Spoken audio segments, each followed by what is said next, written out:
Hello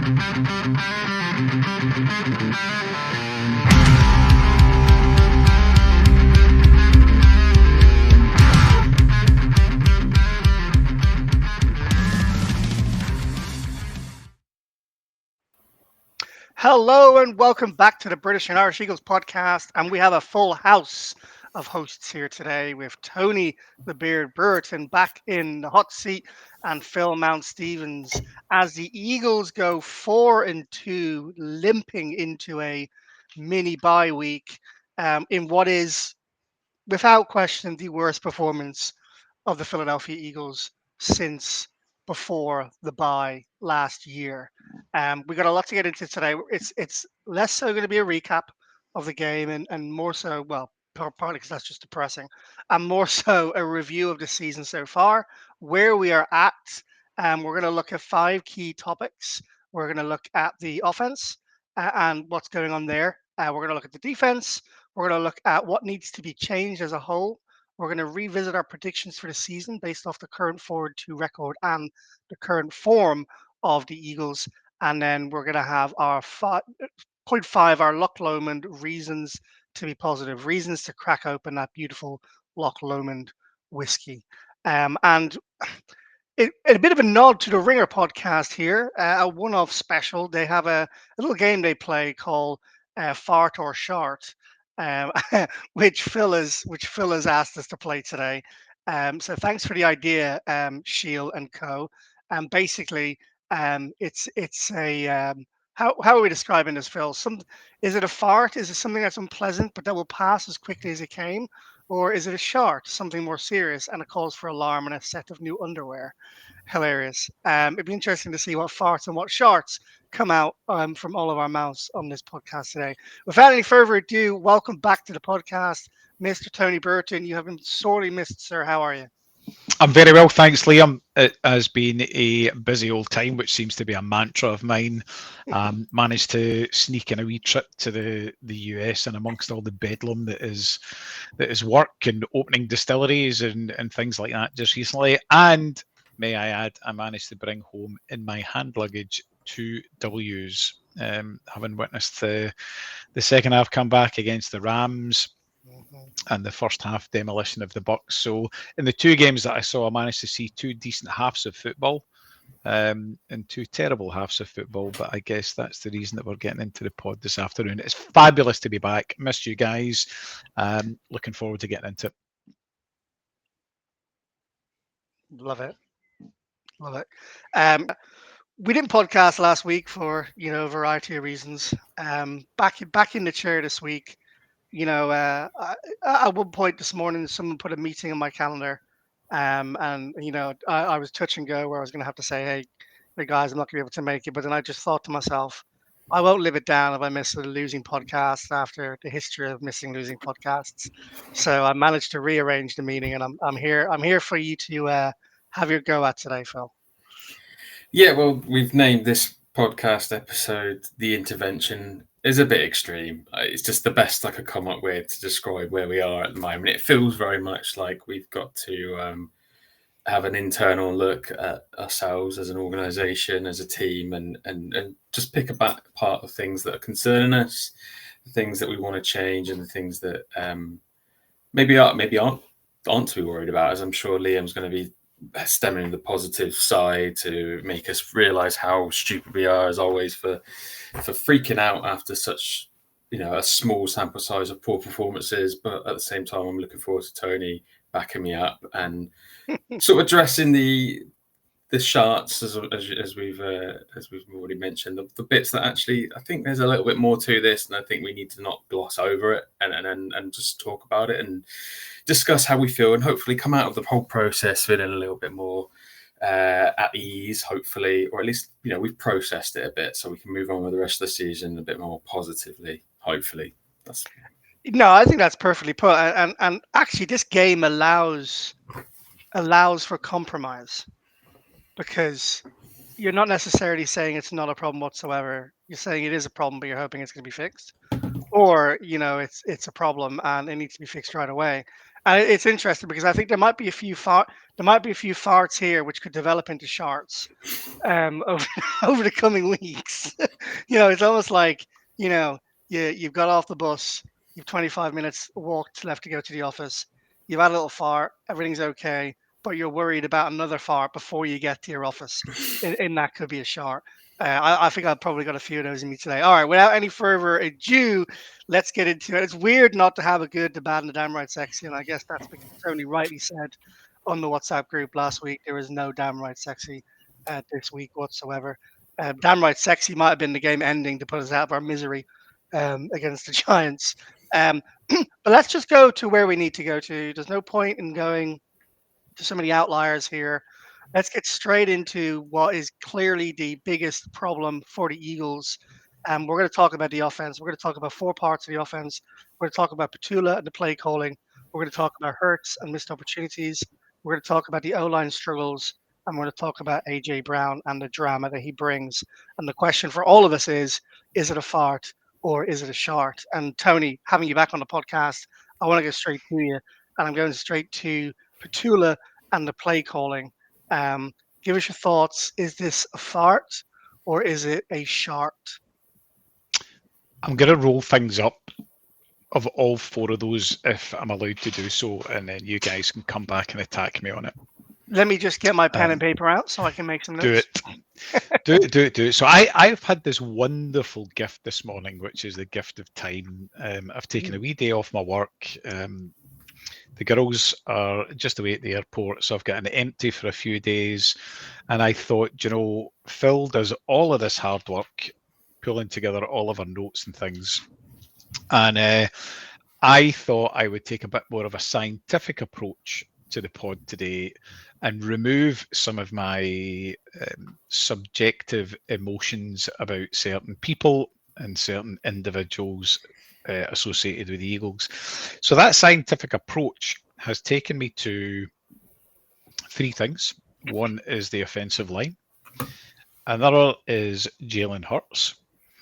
And by default, it then takes you to Kevin Patullo. So I think, Phil, correct me if I'm wrong, I'm covering the first three of those. I'm going to let you vent your spleen, Liam, about AJ and the drama that is associated with him.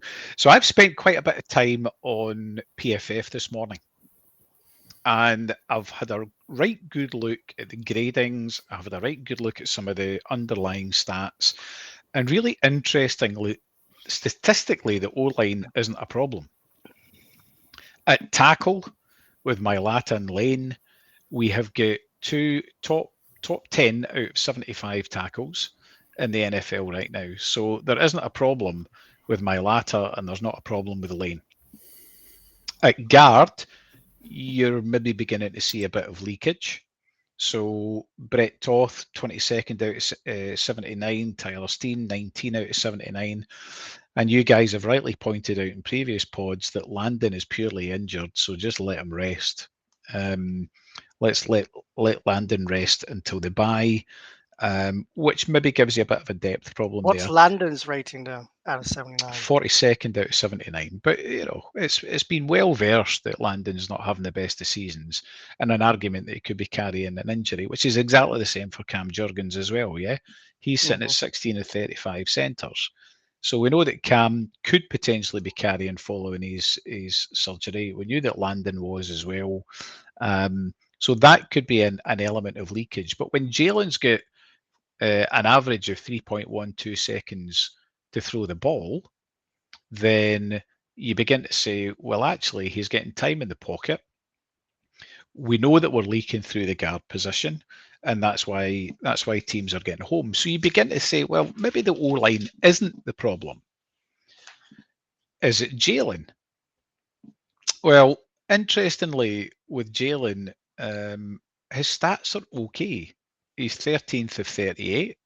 We know that he's not having the best of seasons. We know that he's missed a couple of opportunities. I think the most telling stat is that in terms of the highest pressure to sack rate, he is the number one in the NFL. So when there is pressure coming into the pocket, and he's not flushing out, then he is the highest most sacked quarterback in the NFL right now. So you think, well, there's maybe something to do with Jalen there. But Liam, I have to admit, I was coming onto this podcast to try and rip you a new one as far as Jalen just isn't him. But actually, my research is telling me that Jalen's not the problem. And if the O-line's not the problem and Jalen's not the problem, then what is the problem? And there can be only one position. Now, Saquon, interestingly, is having a disaster of a season. Out of all quarterbacks in the NFL, Saquon's rated 43rd of 48. Now, if you're offensive coordinator with an O-line that's performing okay and a quarterback that's functional, not having his best season, but functional, if your offensive coordinator can't scheme open some of the best weapons in the NFL, then there's a problem right there. So in my view, and it's not exactly, breaking ground here, Patullo is not only the subjective problem, he's the objective problem as well. And this is where Mr. Sirianni and his superiors need to take some tough decisions. There was an opportunity, it's a mini buy. Who'd you go and get? Don't know.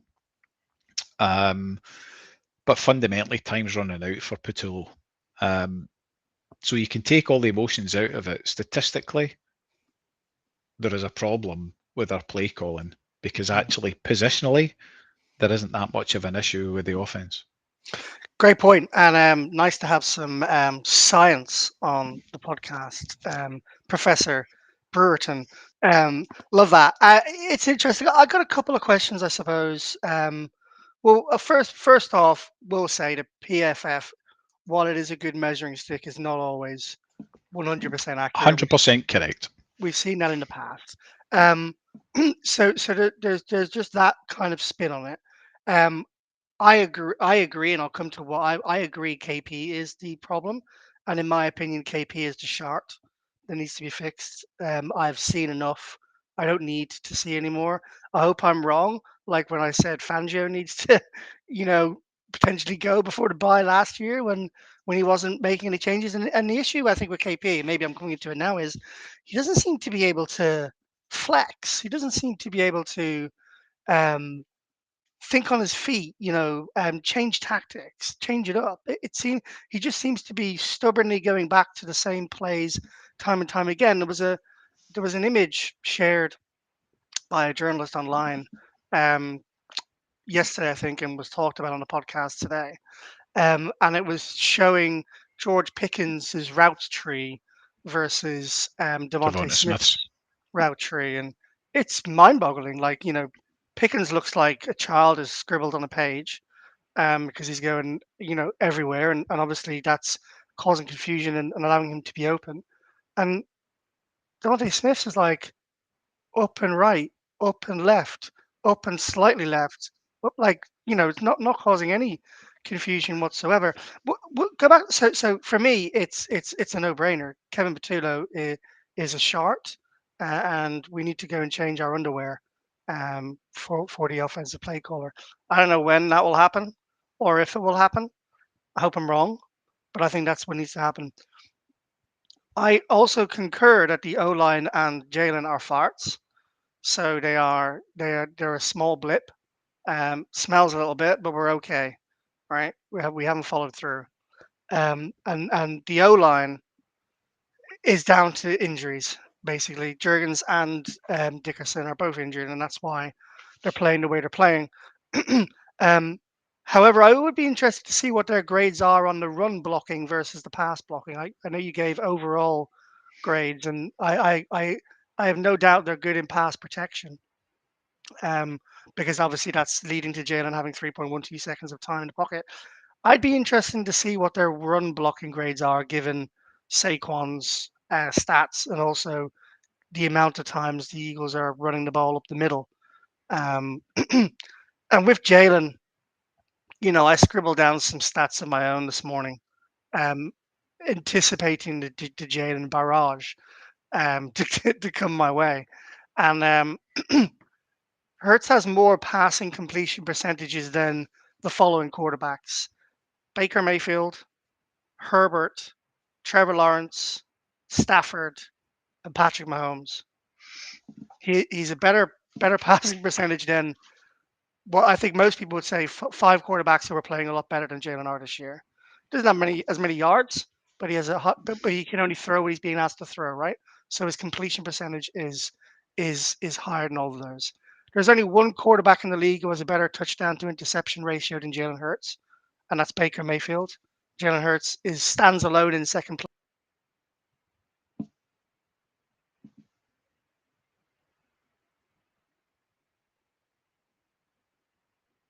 I place think the as having Liam's. the best Oh, there he touchdown is. to He's back. interception. Sorry, Liam, you just cut off there for a second. Fantastic season. Oh, did I? I said I'm not sitting here saying Jalen is having a fantastic season. I think he's having a middling season. I think you said he was what QB 13. That feels 13, yeah. about that feels about right. I probably have him somewhere in the 5 to 10 range when I look at the other quarterbacks in the league. Because let's be honest, other than Baker Mayfield, there is no quarterback in the league who looks really good right now. Right, and let me throw a few more stats and then I'll pass it over to Phil here. In terms of teams in the NFL, the power rankings preseason were as follows: Eagles 1, Ravens 2, Bills 3, Chiefs 4, Lions 5, Packers 6, Bucks 7, Commanders 8, Broncos 9, Bengals 10. The Eagles, who were power ranked number 1, are now power ranked number 12 or 8 in some other power rankings. We've lost to the Broncos and the Giants, we have, but we've beaten the Chiefs, the Cowboys, the Rams, and the Bucks. The Chiefs, Rams, and Bucks are in most people's top 5 or 6 in the power rankings, and the Eagles have beaten all 3 of them. The Ravens, although we know Lamar's down, have lost to the Bills, Lions, Chiefs, Texans, Rams. The Bills have now lost to the Falcons and the Patriots, and they've beaten no one good if you look at who they've beaten. The Chiefs have lost to the Eagles, the Chargers, and the Jags. You could arguably say they're all 3 decent teams. The Lions have lost to the Packers and the Chiefs. The Packers drew at the Cowboys and lost to the Browns. The Bucks lost to the Eagles, and other than the 49ers game, the Bucks haven't beaten a team by more than 3 points. Every win is 1.2 points. It's not like they're blowing teams away. The Commanders lost to the Bears, the Falcons, and the Packers. The Broncos lost to the Chargers and the Colts and barely beat the Jets. And the Bengals have lost to the Vikings, Packers, Lions, and Broncos. Other than the Bucks, who we beat, and they've only beaten other teams by a few points, I don't think there's a team in the NFL right now clicking on all cylinders. And it's probably the first time in a few years where this has been the case. Normally there's a runaway top 3 or 4 teams after week 6. And we kind of know where things are going in the playoff race. I think this year no one is. No quarterback is playing outstanding other than Baker, I don't think. Each quarterback is having bad games. Each team is having bad games. Teams are decimated by injuries. We're decimated by injuries. I suppose this is all to say, as they say in America. This is all to say. I'm not running out of the house getting the watering hose to come and put out a fire in my kitchen. Do you know what I mean? I'm not. My head isn't lost yet. I'm very worried about KP, Kevin Patullo, and the Eagles play calling. I'm concerned about the O-line getting healthy. I'm slightly concerned of Jalen's inconsistencies this year. I think he's taken a step back so far this year. I think you'd be an idiot to say he hasn't, given the way he performed last year. But I don't. But I think that's a blip, and we've seen him come back before. But yeah, all to say, KP is a Shart. But I'm not. The house isn't falling down for me completely yet. Phil, I think me and Tony have just had an 8-minute monologue each on this, because I think it is the most important part of this podcast. I would love your thoughts. Yeah, so you guys have gone into the finer details and statistics of stuff, which is great because it allows me to not have to bother with that and just go with my usual gut.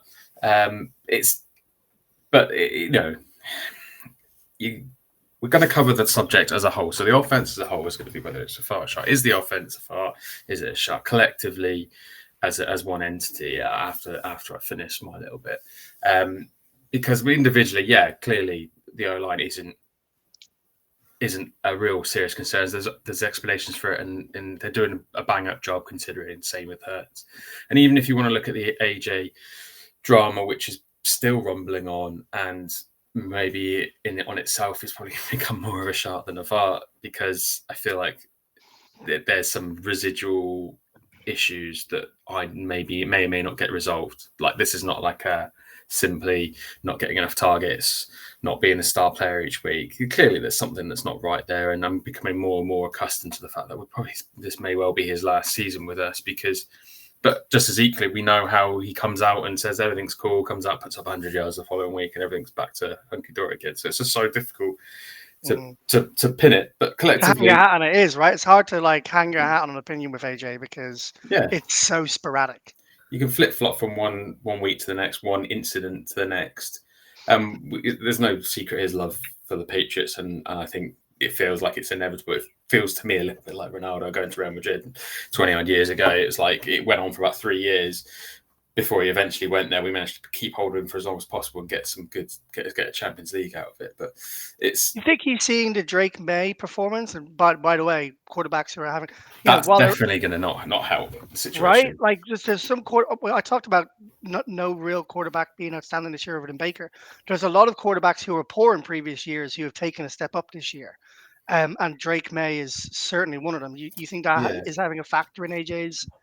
Well, that's one of the things that kind of gave us confidence previously. Was like, he probably loves the Patriots and he wants to go and play there, but it's more like when I'm on the downward slope of my career, I'm starting to get to my age 30 plus seasons, and I think I want to be a Patriot for a season. But now the Patriots actually look pretty good and look like they're on the way up. This is not just I want to see out my career in my boyhood club or whatever. This is, I actually think I can go and do great things whilst I'm still at the peak of my powers, kind of thing. So it gives it more substance. So that's why I'm sat here thinking, if I was AJ, you'd be like, well, I've got my ring. Am I really going to do anything better here? I'd rather go to a club that I really, he has a super passion for, and do it there as well would really cement his legacy of one of the top wide receivers. So I can see the appeal there. He'd be a star there as well, Phil. Like when you think about it, like he'd get everything he needs. Well, he'd get everything because he'd be the number one target. They'd be feeding him all the time. There's not a sensational running back sensational superstar running back like Saquon Barkley. You've not got a dual quarterback quite like Jalen. You haven't got anyone as wide receiver position who's as good as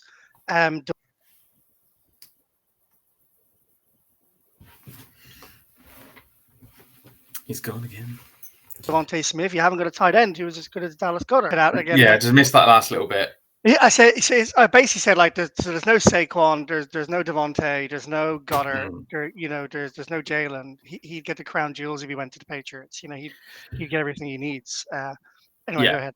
No, it's just goes to show how difficult it is to build a true dynasty in this sport, because you would have thought after last season there'd be no better place to be. You're in the championship winning team, and they've established the foundations for being a dynasty on paper, but it's just not necessarily worked out that year. And it's like AJ's like, you want the team to be good around him, but not too good because you don't want to overshadow him. And it's like such a balancing act to get the combination of players that we really hit it last season, or at least the wins and the consistency and the momentum just masked everyone's individuals, because they could see the goal, they could see the ring at the end of the rainbow, going, that's where we're going. This is a realistic possibility. Now it's in doubt because the Eagles are not performing once again early in the season, and there's problems which we're discussing in this podcast.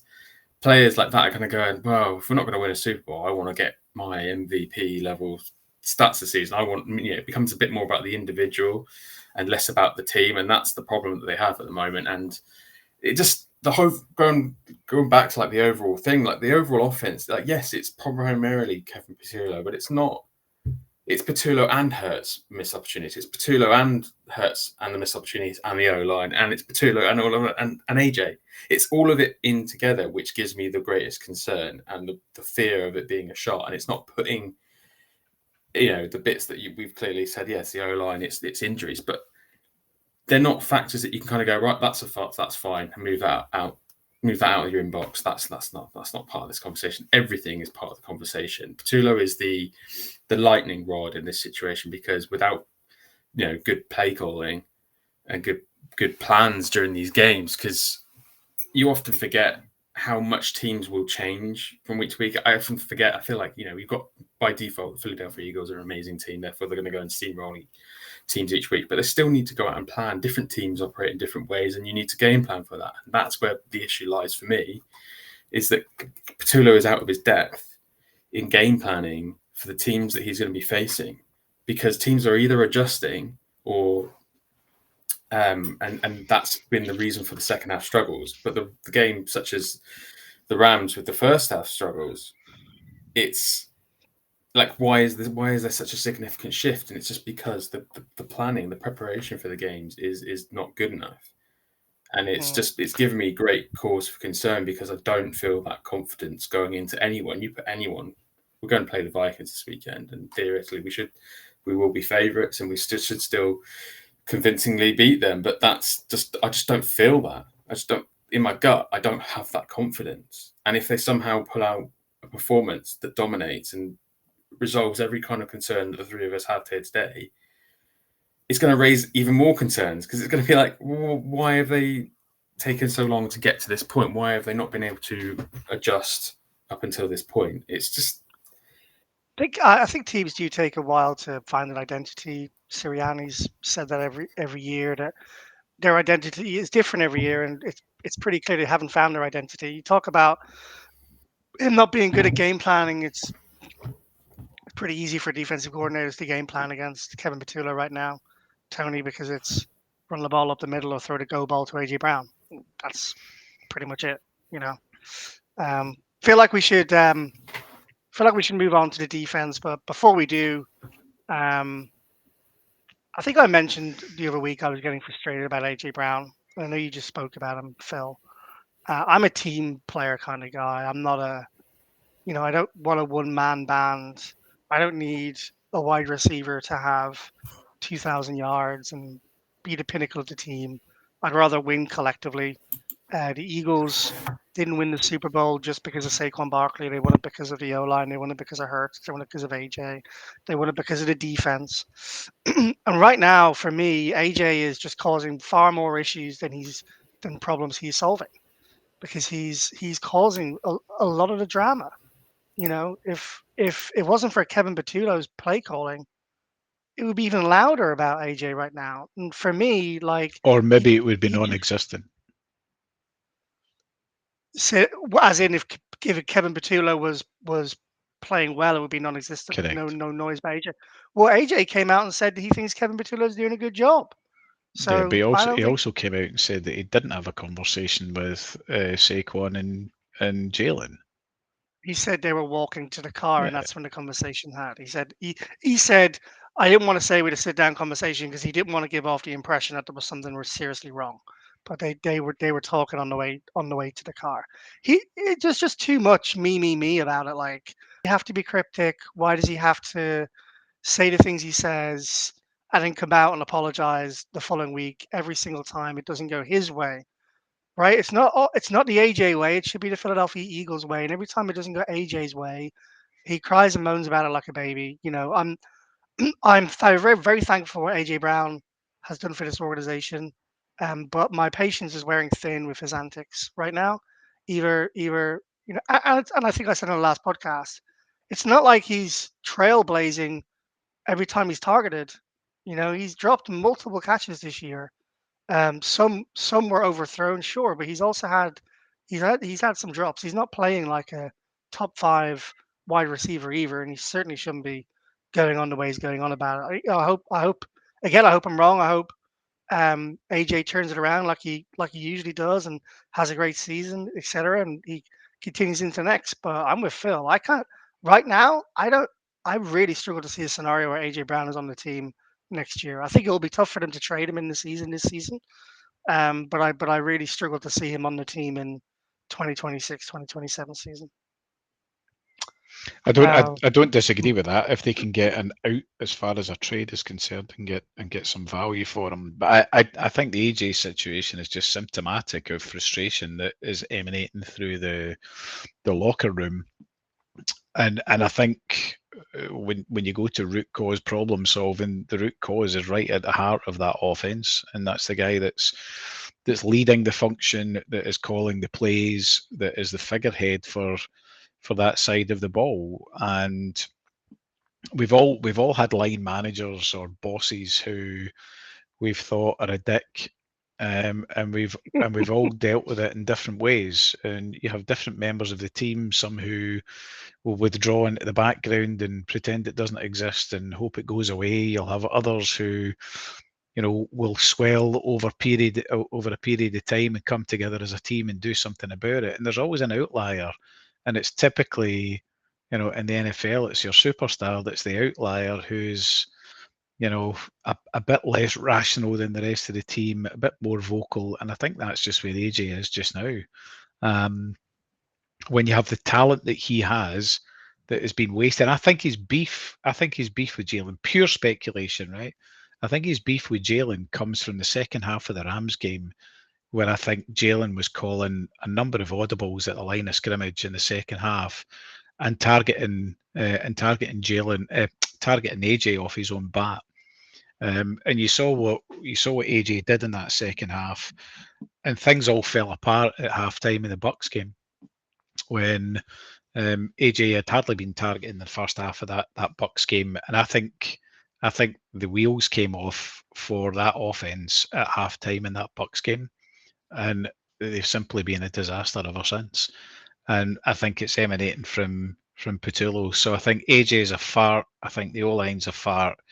And I think with Patullo, we've farted so badly and followed through so badly that we're going to have to buy a new washing machine. I love it. Alrighty, there's your offensive take from the British.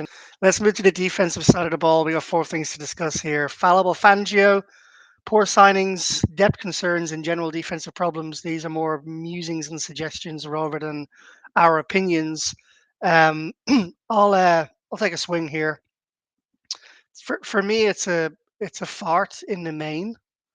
Um, but again, I think there is one Shart in there. So if KP is the Shart on the offensive line, for me, the Shart is um, in the depth, in the depth of the team, because we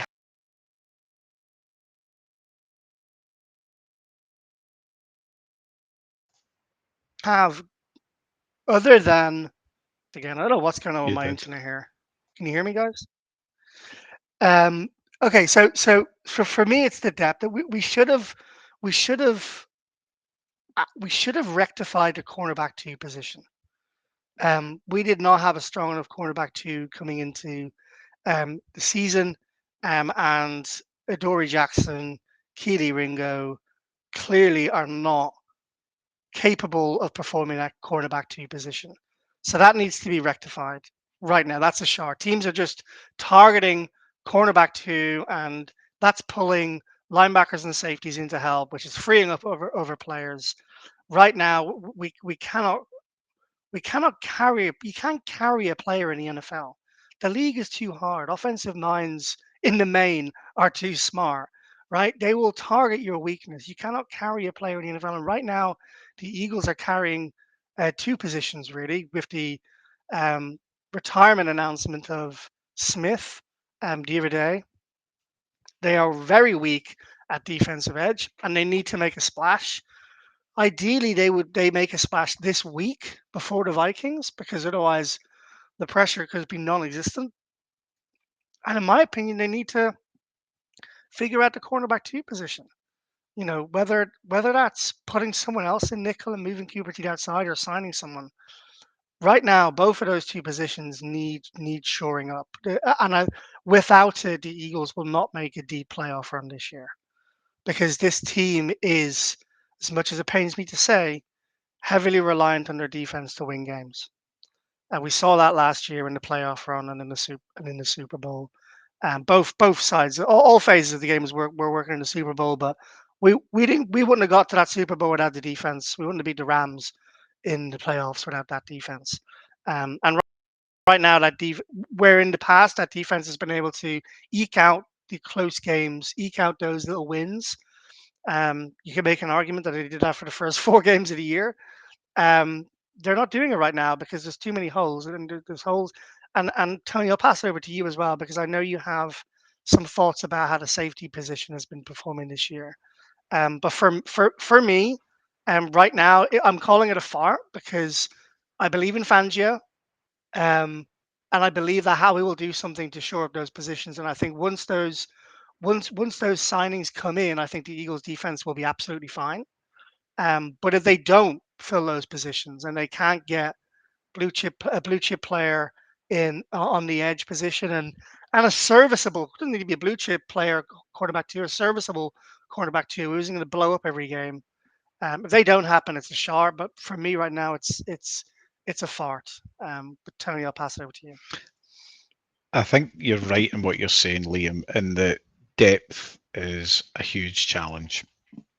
I went and had a look at Darius Slay's stats with the view of should we have let him go, should we have kept him on for another season? And actually, while he's serviceable, he has had considerably more passes thrown in his direction this season than in pretty much all of his time with the Eagles. So maybe it was right to get rid of Slay.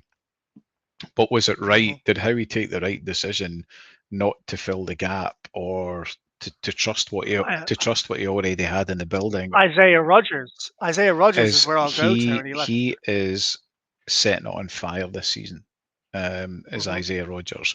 So at the cornerback position, you've got Cooper DeJean obviously playing in the nickel and is playing lights out again this season. He is consistently our most dependable feature in the secondary, but the rest of it's just a disaster.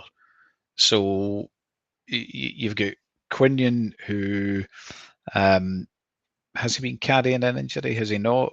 He's been okay this season as Quinion. He's not had the ball thrown at him a lot, but when he has, he's managed a few pass breakups. He's managed a couple of big plays, but he's not being as reliable as he was last year. The problem is in the other side of the field when you're coming up against maybe the Bucks aside, but when you're coming up against two decent wide receiver ones and twos or 1As and 1Bs, and a quarterback like a Baker Mayfield or even last Thursday night a Jackson Dart, when they've got the option of am I going to throw against Quinion for a period of the game, or am I going to throw against Keely Ringo or heaven forbid Adoree Jackson, it becomes a one-way street. And the stats for our cornerback group in this year are absolutely abysmal. So, right now, I'm 100% with you that our cornerback room is a sharp, and we aren't going to go particularly deep into the playoffs. I think we'll make the playoffs, and we'll come on to that in our kind of mini bye-week predictions. But you just have to look at the safety room. And you look at Drew Makuba and Reed Blankenship, who, Reed last year, figures were sensational. How much of that was down to CJ GJ providing cover in there? Don't know. Maybe gave Reed a bit more of a Roman view. But Drew Makuba, great couple of first games, terrible since. And Reed hasn't been great this season either. A few missed tackles, a few blown coverages. But there's maybe an argument to say, are these guys getting dragged all over the field to try and protect what is this disastrous cornerback room? You look at the lineback core, Jihad Campbell, Zach Bond, they're having fair seasons. Are they getting dragged deeper in because our defensive interior isn't having a great time? Well, yeah, you've seen Campbell having to run back and play safety on occasion. Exactly, but statistically, these guys are having a good season right at heart, sitting behind that defensive line. The stat that got me the most was how bad a season is Jalen Carter having, which just blew me away this morning. So Jordan Davis, intuitively, kind of instinctively, he's having a good season, and I think he is. The eye test tells me one thing, while the stats maybe say he's not having as good a season as I thought he was. Moro Jomo's been a bit of a bright light. Byron Young, serviceable. He's rotational in and out. But it's the edge that you have the problem. Mm. So if Campbell and Bond are getting sucked in to try and protect this defensive interior, particularly against the run, which we know that we're not doing particularly well at the moment, and then you've got the pass over to each of the corners, there's an issue there. But what's causing it all? And Fangio, I trust. I'm with you on that one, Liam. I think edge is a position of need, but cornerback's a position of desperation. So edge, you get Nolan Smith back, I think we'll be all right. Depth is always going to be an issue when you have the potential to carry injuries there. Maybe when Kobe Dean comes back, which he's not too far away from it, maybe that gives us an option to move Campbell. And Mick asked a question in the WhatsApp group this week that really made me sit up and think maybe that is the answer, certainly in the short term, that Nakobe comes in and partners Zach Bond again and Jihad Campbell goes out to edge for a period of time. But we have to do something with that cornerback room. When you're weak as you are on the edge right now, and a quarterback has got time to throw the ball, he's got easy pickings against this cornerback room right now. Cornerback room is a Shart. Got to do something about it. Yeah, I agree. Just looking up some things while you were chatting there. Makuba is 102 out of 134 qualifying safeties right now. However, against the run, he is 15th against the run, but against the pass, he's 120th out of 134. So clearly, some work and development needed for Makuba. He was pass. involved in a couple of those big burn plays, wasn't he? He was. So Yeah. he's, I think, at I least saw two of them. 24. I saw 24's shirt a few times. Yeah. Go ahead, Phil. No, I think Fangio is fallible. But I'm not saying it's because I don't think he's a good defensive coordinator or I don't want him in the team or anything like that. He is fallible because he has a very high standard and a very specific criteria for the players that he likes and that he trusts. Now, two of the cornerbacks, or at least one of them, Adoree Jackson, we know was not a Fangio hire. It was a Howie hire. And I think therein maybe lies the problem because Howie has maybe got a little bit too big for his boots, as people are known to do, especially when you have a considerable amount of success over a sustained period that the Eagles had leading up to the Super Bowl win. His decision to get rid of certain players, I think, came from that area of Howie feeling that he is in control or knows what he's doing and knows best. And players like Isaiah Rodgers, letting Darius Slay go. Yeah, Darius Slay, you've already mentioned, probably not such a bad idea because he was getting to that point and he's not really set it alight with the Steelers. So yeah, okay, strike one for Harry. There you go. You can have that one back. But players like Isaiah Rodgers and over the years with Josh Sweat and Milton Williams and Mekhi Becton and all these sort of players that around the team you would have thought, you probably should keep players like that. We were singing his praise and saying in Howie we trust, we know what he's doing. But I feel like this may be a little bit too far on this occasion, and he's not allowed Fangio to recruit who he wants in the secondary so much as he needs to, because as we've seen in his previous instances and short stints in Miami and stuff like that, if he's not a soccer player, he needs the time to mold the team. It took a while for the defense to become good last season, but once it clicked, boy, did it click, and it was phenomenal. So I feel like this season he's not got all the players that he needs, all the players that he wants, and he is in himself an issue because of his high standards. I'm not saying it's a problem that needs to be solved, but it is a problem that unless you have all the square pegs in the square holes and all the round pegs in the round holes, Fangio isn't as good as he can be because of that kind of that perfection, that level of perfection, and that combined with injuries and depth concerns. Like I said, maybe Dean coming back. Dean was one of his guys towards the end of the season, so maybe him coming back is like an extra piece that Fangio needs back. But you're right, to get a cornerback now will have to be a Fangio guy, and that would involve Howie admitting that he's made a mistake in getting players like Adoree Jackson and Ojulari into the team. And if he gets someone and he gets someone that he likes, yeah, maybe it'll turn around. But at the moment, I feel like that is the main area of concern. It's not direct. It's kind of like a Howie Fangio hybrid reason. Like those two collectively clearly weren't on the same page last season, but it worked. Got there in the end and got over the line. This season, it's kind of highlighting it more that the two of them together need to kind of get on the same page and go. And Howie needs to go, Fangio, who do you need? What do you want? Let's just go. We tried it my way. It didn't work. Let's try it your way and see where we get to. And I hope that Howie is not too proud to go down that path. I think is where I'm ultimately setting on the defense. Everything else is just changing personnel, and it's just the way it goes. Sometimes things just aren't the same. I think you've touched on something here, and it is a Howie problem. I think the defense has been built imbalanced, right? Specifically, if you look at the linebacker room compared to the cornerback room, right? We have 5 linebackers who you could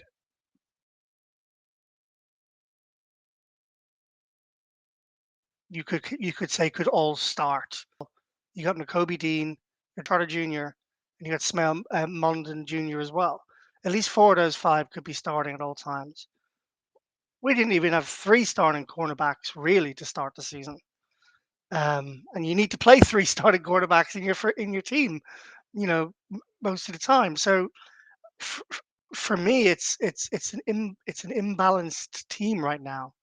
We need more depth at cornerback. We need more reliable depth at cornerback, and we need more depth at edge. We seem to have a plethora of talent at linebacker, which is hilarious, considering how he never used to prioritize linebackers. I don't mind it so much because he's trying new things and he's molding and evolving, and you've always got to be thinking about what the next thing to do in the NFL is rather than just continue to do what you've always done. But I think the general sense from all of us here is the Eagles need to go and sign a cornerback. That's their biggest hole right now. Do you think it's overconfidence? The fact that the cornerback improvements last season were just so astronomical, and he's played with fire again. Going back to the Howie thing, he's played with fire. He's thinking, if I can get by with not having to bolster that area with Q and Coop, and Jackson is half as good as he is, 50% better. Sorry, as what he has been. He can get through and focus on the linebacker room. He's just not done. He's not balanced it enough, like you said. I don't think it's overconfidence. I mean, I think it's overconfidence to not have more depth. Yes, I think it's just poor. I think it was a poor hire. I think Adoree Jackson was a poor hire. Vic Fangio should have been the person who was, mainly in charge of who he wanted in there. He clearly wasn't. He doesn't fit his scheme, and it needs to be solved. We should probably move on to the next topic, otherwise we won't get through them. All right. Good debate, though. Good debate. Yep, absolutely. Really good debate. Okay. Well, we kind of touched on some of these, so this will probably be a quick section. But we'll go around the houses. What things need to change in the next few weeks? Tony, I'll come to you first. Oh, this is where I get my moment, isn't it? So we've Tanner McKee in a quarterback. So there's no no, I'm not quite at DEFCON 1 yet. I would take us back to a year and 2 weeks ago. We'd just gone into bye week after the most awful defeat by the Buccaneers. And I think I can't remember who was on the pod, whether it was all 4 of us or maybe the 3 of us. I think that was possibly when I had my absolute Sirianni meltdown Mm. which Liam, you so kindly pointed out on the WhatsApp chat this week that I have lost faith in Sirianni before and was proven wrong. And you were right. Um, I'm not sure what they did during the bye week in week 5 last year, but something clicked, something happened, and we saw a completely different team coming out the bye week. And there were many variables. There were many things wrong at that time. The offense wasn't clicking. The defense wasn't clicking. Um, I think Liam, you were almost out on Fangio at that point. I was close. So we all had some pretty wild takes that I think if we could roll back faster than Steve Redgrave, we would take them back. This time round, again, I don't think there are any silver bullets. Patullo is a problem. Cornerback room is a problem. I think you could possibly extend that narrative and say that Howie also got depth on the edge wrong. If we were getting home, whether through the interior or around the edge, then opposing quarterbacks wouldn't have as much time to throw the ball, and therefore maybe the cornerback room wouldn't be as bad. So who knows? There's loads of different things. But let me just touch on a name that I've just mentioned, and that is Mr. Nick Sirianni. This is the time that he needs to step up and be the big leader. I watched the press conference last night twice, and I implore anyone that's listening and both of you to watch that press conference. I know what you're going to say. I watched it. And my confidence levels in this being resolved weren't exactly heightened by what I heard from our head coach. And there was one thing in particular that if you are going to go back and watch it, just listen out for. Over 70 times in the 15 minutes of that press conference, Nick Sirianni said the words, you know. It was something, something, something, you know, you know, you know. And typically when someone says, you know, it's because they don't know themselves or there's something. Classic David Beckham interviews, if you Uh-huh. remember them. Correct. Mhm. So there's something deeply uncomfortable in the questions that Nick Sirianni is being asked that tells me that there are deep-rooted issues in some part of the organisation, whether it's the AJ situation, whether it's he is incredibly uncomfortable because Patullo is not doing what he needs to be doing. But he was really unconvincing in that press conference. And I really hope that that's not translating into the locker room, because if it is, then that will create even more discontent within the team. So I think that there is enough talent in that organisation with Nick, with Vic Fangio, not necessarily with Patullo, but with some of the captains that we have in the team to turn this around. So what do we need to change? The things that we've already spoken about, possibly. But there's going to be one huge player in there, and that is Nick Sirianni. He needs to step up. He needs to be the head coach. I would imagine he's having some pretty difficult conversations behind the scenes, but he has got some big decisions to take, hand in hand with Howie and Jeffrey Lurie. But it is coming to the time, and if we don't perform against the Vikings and we don't perform against the Giants, then they're going to have to make some big changes during the bye week. And I think this mini bye could save people their jobs if they get it right in the next 2 games. If they don't, we've got to make changes in week 9. I think that might be the most sensible 3 or 4 minutes you've ever had on the podcast, Tony. I'm not sure I'll take that as a compliment. Maybe it's a backhanded, Liam. It's said with love. Said with love. I couldn't agree more. To be honest with you. And I'll do a little exclusive here. For you and for everyone listening in. Fear not, fear not. The Eagles' fortunes shall change, because you may remember last year during the bye, Nick Sirianni shaved his head. Well, ladies and gentlemen, Has he done it again? I have shaved my chest. Oh, for goodness sake. So those of you who know me know I have quite a hairy chest.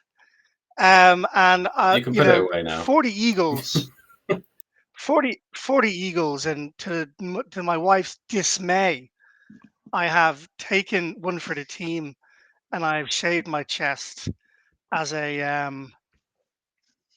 token, as an offering to the footballing gods, to change the Eagles' fortune. So fear Man, not, that's going to itch like a fear motherfucker. not. I instantly feel I've better. already got like 45 spots That's all not over my TMI. chest. Since I did it. Anyway, hang on, but real talk for a second. Nick needs to step up. He is the he's the beating heart of the Eagles. You know, that's what he embodies, his culture, his attitude. You know, he's in charge of the culture. He's in charge of the way the team performs. He's in charge of the fundamentals.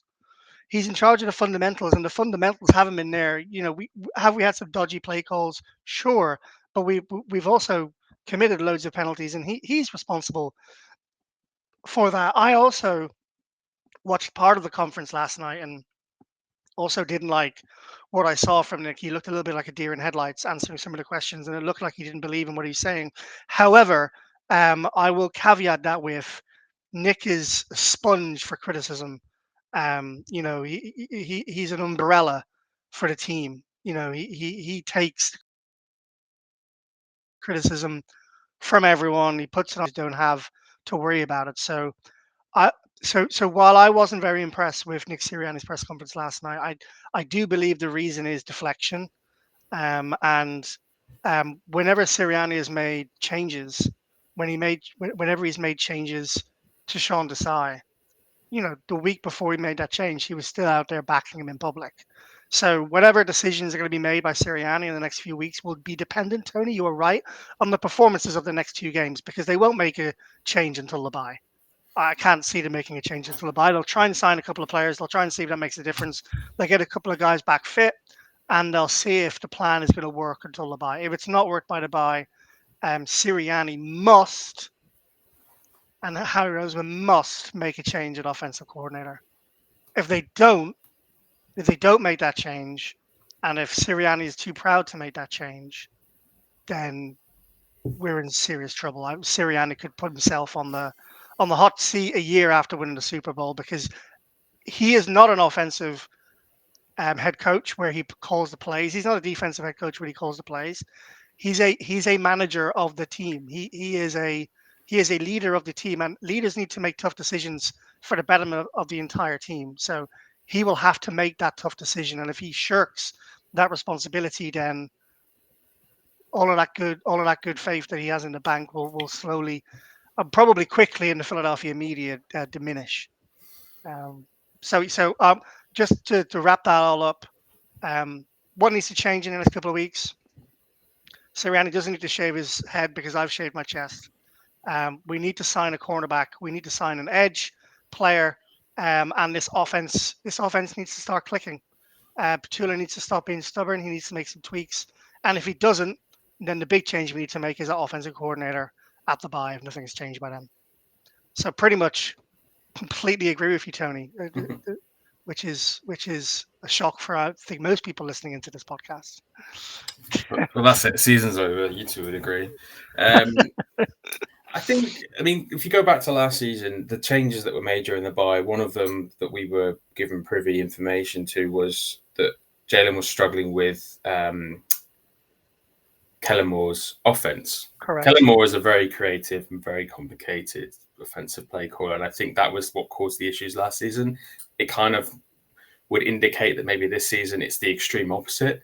The play calling is too simple, it's too readable, it's too predictable. Overcorrect. And there needs to be an overcorrection, or it's just the fact that because you're promoting a guy from within who knows the system. He, like I said, we kind of, in a different form, touched on it earlier in the season when we're saying maybe he's holding, keeping stuff back, maybe he's saving the complex stuff for later in the season. I think that's evidently not the case now, and the problem is it's just not spicy enough. There's just not enough in there to help confuse defenses. There's not enough to sort of keep them guessing. It's too predictable. It's too easy to read, and the adjustments that are getting made against them are not probably that complex, and that's why it's such a clear night and day. They've gone in at the half going, oh, by the way, guys, we just need to do X, Y, and Z, and we'll stuff every single bit of lethality in this Eagles offense and go there.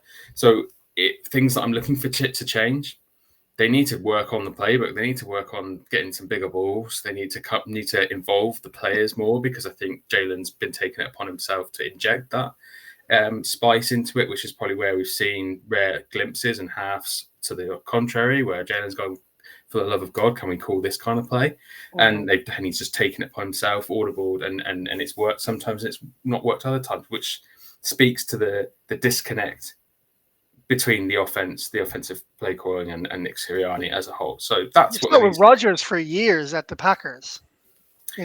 Rodgers for years at the Packers would just half the time call his own plays at the line. And that's the risk, is that, before last season we had a Jalen who was still on the up, hadn't really won anything, would have admitted himself that he's not done anything. Sorry, someone just knocked on the door. So you're all good. Yeah, I'm all good. So it's hard to pinpoint exactly, but I feel like that's what they need to work on in the interim, is they need to be developing the offensive play calling side of the ball and have a little bit more confidence in themselves. If we come out against the Vikings and things are much different, it's got to be because there's better play calling. I love it. We'll get on to the last two topics quickly before we finish up. I'm meeting two people this week. Natalie Erganoff, Eagles reporter, on Wednesday for a drink. So any questions you have for me for Natalie, I'll try and get her back on the podcast as well. And I'm also meeting up with Jamal Singleton on Friday to provide him with the chocolate that Tony, you said generously. The chocolate drop, yes, indeed.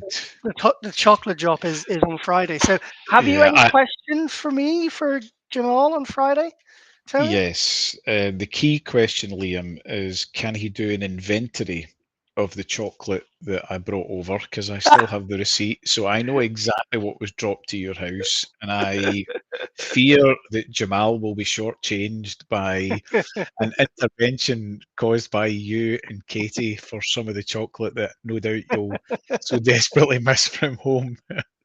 So I can confirm that we took a full inventory check of Jamal's chocolate, and you might remember back in the day, the lords of the UK would take a tithe of payment in tax, which was a tenth of the, and that is what we took. We took a tenth of the.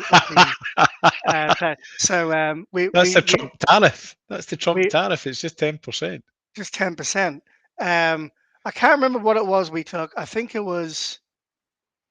Did you bring the Dairy Milk Crunchy bar? Yeah, I brought one of those. I think I could immediately see, as I dropped them off at your house, Liam, I could immediately see that Katie had eyes only for Maltesers. Oh yeah, no, we are providing. She couldn't care less that I was there visiting from a foreign land, showing all this love and affection and bestowing you with gifts. All she cared about was the Maltesers. Well, and the luck and the Ben Lomond gin. Of course, I've gone down. I've gone a treat. No, I don't believe we did take any Maltesers. My dad came over, remember, so he brought us chocolate too. So that kept us topped up. But we did nab a Dairy Milk Crunchy bar and maybe one other bar, I think. But trust me, he's got I mean, I know how much you brought. Like, there's a whole bag full of chocolate ready to be dropped off, and gonna drop him off a lovely bottle of Philly Sports International Loch Lomond whiskey while I'm at it as well. So I'll take some pictures, and I'll make sure to tell him that when you come over, we get a little trip to the Novacare. For sure. If we can get that in. But yeah, looking forward to asking him a little bit. I mean, I can only ask him so much. You know that, like, he's a friend. We're not going to ask him anything that can't be allowed out in public or anything like that. We would never do that. But I'm interested to see if he gives up any tidbits on how he's feeling, because I think I might have sent you guys a screenshot the other day, but I messaged him and about the chocolate and saying we need to pick a time to drop, and he messaged back basically saying, "God, if I had the chocolate right now, I would eat all of them with the way things are going." So he's clearly not, if he's clearly feeling the pressure, and rightly so. Everyone in the Eagles should feel this pressure in the NFL, and the team's not performing to their optimal ability.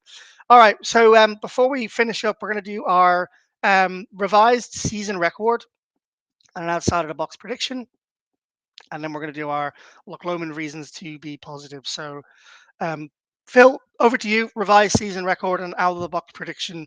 Now we are 6 games into the 2025-2026 NFL season, where the Eagles defend the Super Bowl. Oddly, my season record isn't changing, but then that was down to me being probably the more conservative at the start of the season, going 11-6.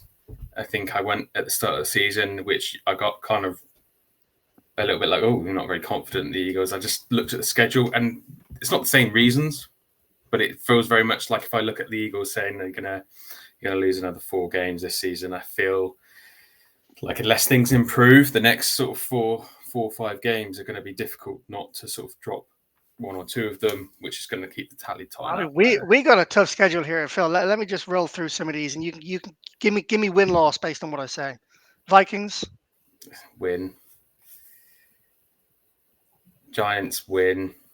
Giants, Packers. Yeah, that's going to be a difficult one. That could well be a loss. Yeah. All right. Well, yep. Lions. I think we can still do that one, but yeah, that's another very tough. Probably Could be a loss, right? Could be a loss. Cowboys. Well, if CD Lamb's back, yeah, specifically, they're going to be pretty well run, so that could definitely be a loss. Could be a loss. Bears. I think we'll be okay in that regard. Chargers. Yeah, we'll be right against the Chargers. Raiders. Yeah, Geno Smith's not having a particularly great season. I think we'd be okay there as well. Commies. Always going to be a tough game. That could be for the division. We got 2 against the Commies. So we'll split them. Split them. All right. Bills. Yeah. That could be 10-7, Phil. That could be 10-7. It could well be that. And that's kind of what I mean is that I feel like around about that remark, we'll still win the division, but it won't be anything convincing like we maybe thought at the start of the season. So still 11-6 for you then. Yeah, I'll go 11-6 just for just to go on a positive side of the fence for change. And outside the box, I feel like if we manage to make the changes that I've suggested, so we come back after this mini bye, just before we actually have our full bye. So I'm going first game back after the bye, which is after the Packers game. That could be a very interesting game, and I think we might end up coming out of that looking very, very good. But that's dependent on them making the necessary adjustments during the mini bye, getting through the Vikings and the Giants, and then getting into the bye and continuing those adjustments. Packers fans have been munching out Parsons. Not very happy with his performances so far since he moved there after a good start to his Packers life. Not so good since then. Tony, predictions and outside the box. I had originally predicted 11-6. I'm now predicting a 10-7 with an asterisk. So my win-loss, it's a bizarre one because I'm going loss, win, loss, win, loss, win, loss, win. So Vikings loss that will cause much consternation. I think we'll get a get-right win against the Giants going into the bye. I think we'll come out the bye and lose to the Packers. There will be, again, discontent, but we'll beat the Lions. We'll lose to the Cowboys. I don't think it matters whether CD Lamb's there or not. Dak is throwing all over the place at the moment. He'll choke soon. Don't worry about that. We'll see. We'll beat the Bears. I've got a loss against the Chargers, but that's the asterisk. And the loss against the Chargers is in LA. I'm there for that game, Tony. Are you going down? Amazing. Yep. Nice. That'll be your first visit to SoFi. It will be my first visit to the west coast of the United States. It will not. LA might disappoint, but SoFi will. Well, I'm disappoint. staying in San Diego with Brian Steffi for a couple of days, and then we're driving down for the game. So nice. Up. You're driving up. Sorry. Just get your jogging.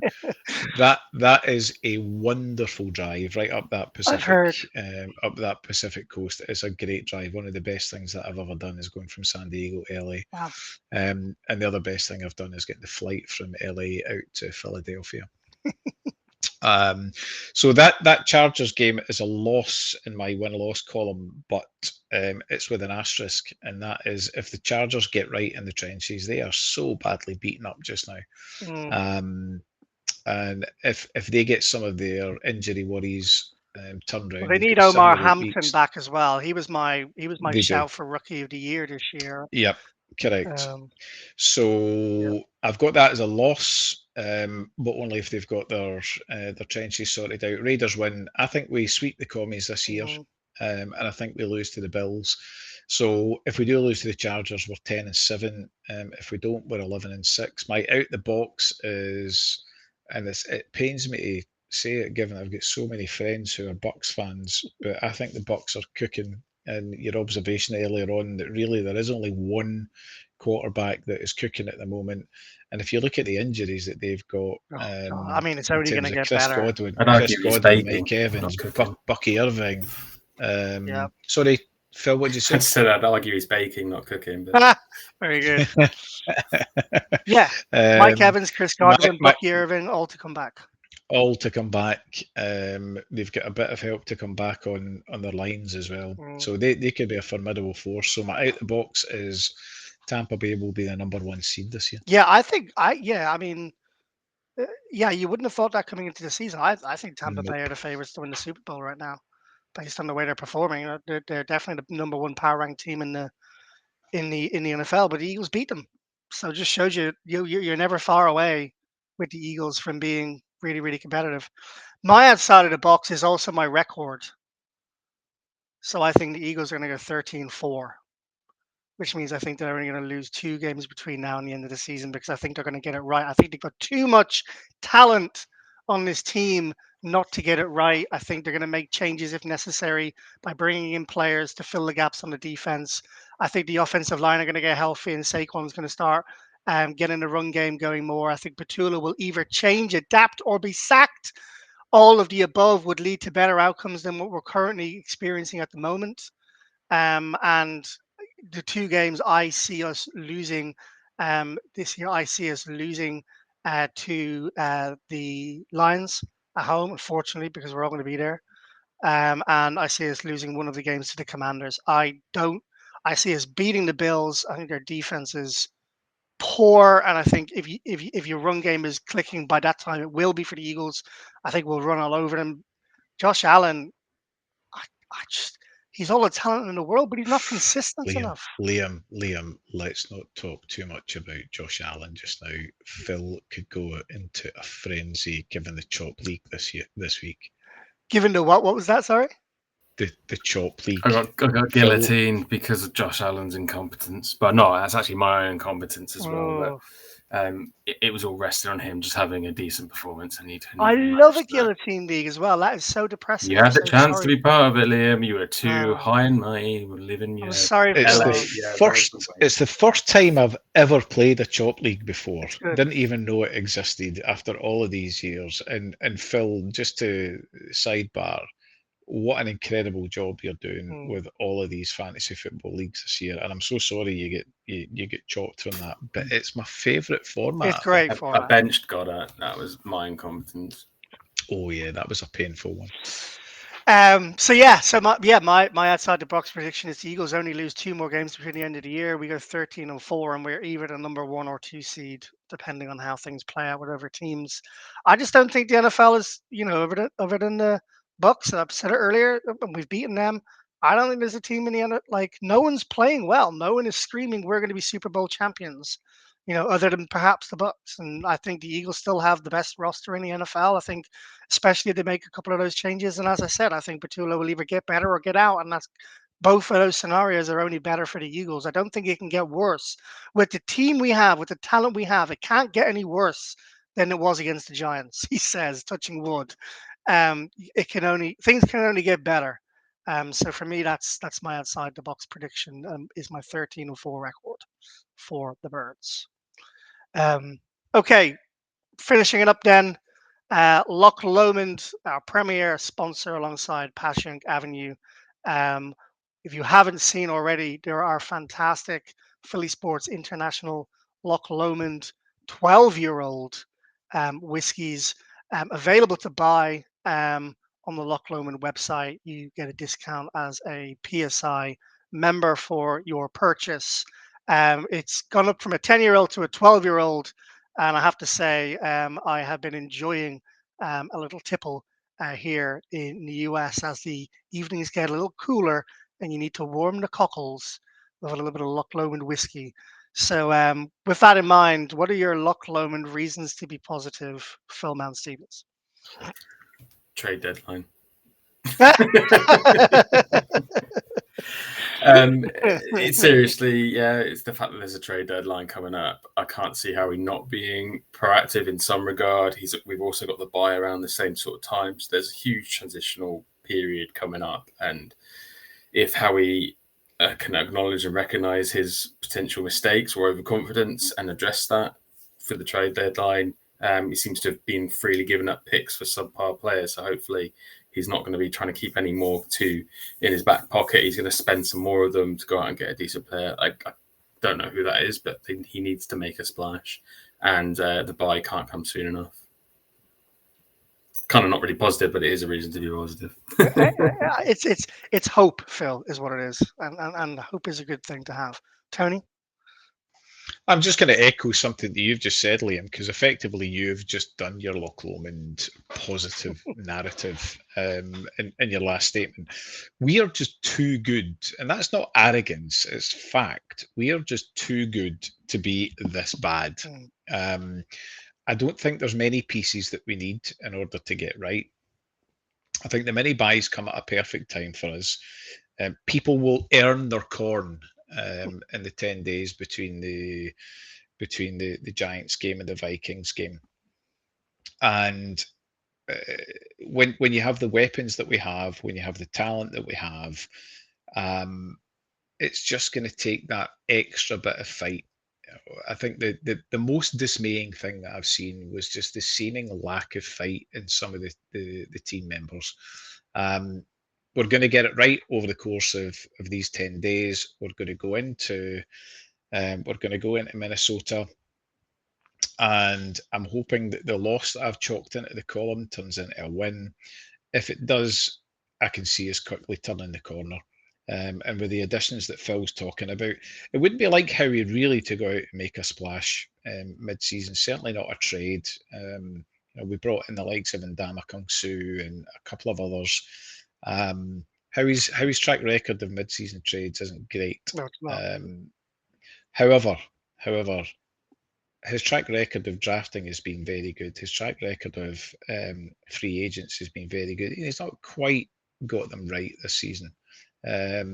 So maybe he's storing up all of his juju for some big splash trades that are going to make the difference. But we're too good to continue the way that we're going just now, and that is my Loch Lomond hope.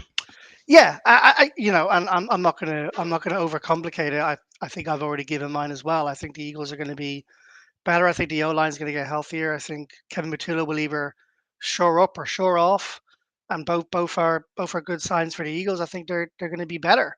And I think to tie the bow on this podcast, the Eagles are not playing good football right now. There needs to be changes. They don't improve in the next couple of games, then KP needs to probably go. But let's give him these 2 games. Let's try and get a little bit healthier. Let's get back to playing winning football and keep the main thing. All right, win football games. That's what we're used to. That's we've lost 3 of the last 20 games, and 2 of those have been in the last 2 weeks. Let's get back to good football. Let's get back to winning football. Keep the main thing. All right. Thank you for listening in to this episode of British and Irish Eagles. We are, of course, part of Philly Sports International. Go and check us out at www.phillysportsinternational.com, where you can sign up to be a member and enjoy all of the wonderful perks, discounts, chat groups, fantasy leagues, information, trips to Philadelphia at your fingertips. I am Liam O'Neill. I'm your host, Phil. It's been a pleasure. Tony, it's been an absolute pleasure to have you back on the podcast this week. Fly Eagles fly, baby.